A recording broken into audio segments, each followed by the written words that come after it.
नमस्कार। पिछली क्लास में हमने राजस्थान की मृदा पढ़ा था और मृदा से संबंधित कुछ महत्वपूर्ण प्रश्न हैं इस क्लास में पढ़ेंगे। क्लास को शुरू करते हैं। अभी से लाइक कर दीजिएगा। कृषि विभाग राजस्थान की मृदा वर्गीकरण के अनुसार जिप्सीफेरस मृदा खालिस्तान आपको भरना है में पाई जाती है। बीकानेर, कोटा, जोधपुर, अजमेर। राइट आंसर ये होगा बीकानेर। बहुत बढ़िया। अगला है निम्नलिखित में से कौन सा एक मृदा अपरदन का कारण नहीं है। हमने शुरुआती क्लास में मृदा अपरदन के कौन कौन से कारण हैं वो पढ़े थे। अब इनमें आपको बताना है कौन सा एक मृदा अपरदन का कारण नहीं है। वायु, जलीय या जंगल काटना या वृक्षारोपण, बताइएगा। Very good. Right answer D हो जाएगा वृक्षारोपण। Very good.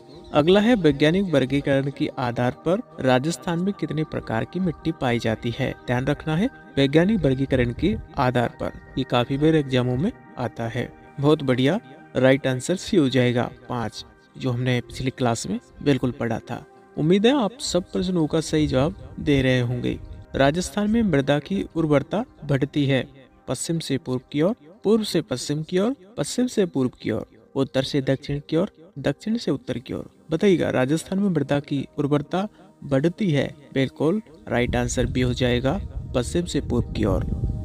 वह जिला युग्म जहाँ लाल व पीली मृदा पाई जाती है। कौन सी मृदा कौन से क्षेत्र जिलों में पाई जाती है, बिल्कुल पढ़ा था। तो बताइए वह जिला युग्म जहाँ लाल व पीली मृदा पाई जाती है। Very good. राइट आंसर ये हो जाएगा उदयपुर और सिरोही। बिल्कुल भैया आपको याद रखना है। अगला है राजस्थान के पश्चिमी क्षेत्र में कौन सी मृदा पाई जाती है।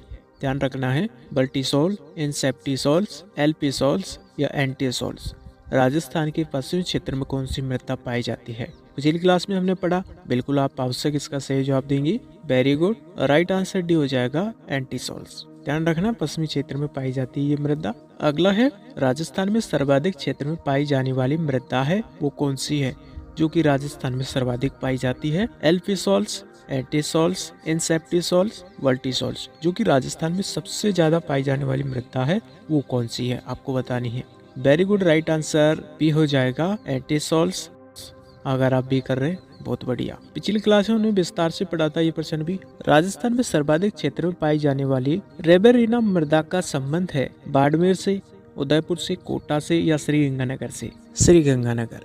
Very good. अगर आप टी कर रहे हैं बहुत बढ़िया। प्यारे साथियों पिछली क्लास में हमने मृदा से संबंधित विशेष प्रकार की डिस्कस की है। उसमें से और भी प्रश्न है वो बन सकते हैं। हमने यहाँ पर जो महत्वपूर्ण प्रश्न लगे जो कि एग्जाम में पूछे गए और जो कि पूछे जा सकते हैं, इसी को ध्यान में रखते हुए प्रश्न है निकाले हैं। बाकी बहुत सारे प्रश्न भी वहाँ से बन रहे हैं। राजस्थान के किन जिलों में वर्टिसोल्स मृदा नहीं पाई जाती। जी हाँ, यहाँ पर वर्टिसोल्स मृदा नहीं पाई जाती, वो जिलों का चयन करना है। बाराकोटा, बीकानेर, चूरू, बांसवाड़ा, झालावाड़, कोटा, बूंदी। बताइएगा। बिल्कुल बिल्कुल बताइएगा। राइट आंसर बहुत बढ़िया बीकानेर, चूरू। वर्टिसोल्स मृदा नहीं पाई जाती। बहुत बढ़िया। अगला प्रश्न काफी महत्वपूर्ण है। ये बिल्कुल आपने पढ़ा है, क्लास के शुरुआती में ही है। मृदा स्वास्थ्य कार्ड योजना का शुभारंभ राजस्थान में कहाँ से किया गया। हनुमानगढ़, बीकानेर, नोखा, सूरतगढ़। बिल्कुल इसका जवाब आपको कमेंट बॉक्स में देखे जाना है, क्योंकि जो हमने पिछली क्लास मृदा की थी उसमें पढ़ा था, ये वहाँ पर दिया गया है। तो इसका जवाब है कमेंट बॉक्स में दीजिएगा। और जल्दी हम एक नई टेस्ट सीरीज है वो शुरू करेंगे, जिसमें हम बोर्ड द्वारा जो प्रश्न पूछे गए वो इंक्लूड करेंगे और जो पूछे जा सकते हैं, और नए पाठ्यक्रम के आधार पर ये नई टेस्ट सीरीज है वो जल्दी लॉन्च करेंगे। और जो फर्स्ट, सेकंड, थर्ड रैंक लाएगा उसको कुछ इनाम भी दी जाएगी। तो जल्दी उम्मीद है ये टेस्ट सीरीज है वो आएगी। ये निर्णय हमने आपकी लक्ष्य को प्राप्त करने के लिए एक रास्ता बनाया है। उम्मीद है इस रास्ते पर चलकर आप अपनी मंजिल को पा सकेंगे। आप सभी को प्रेम पूर्वक नमस्कार।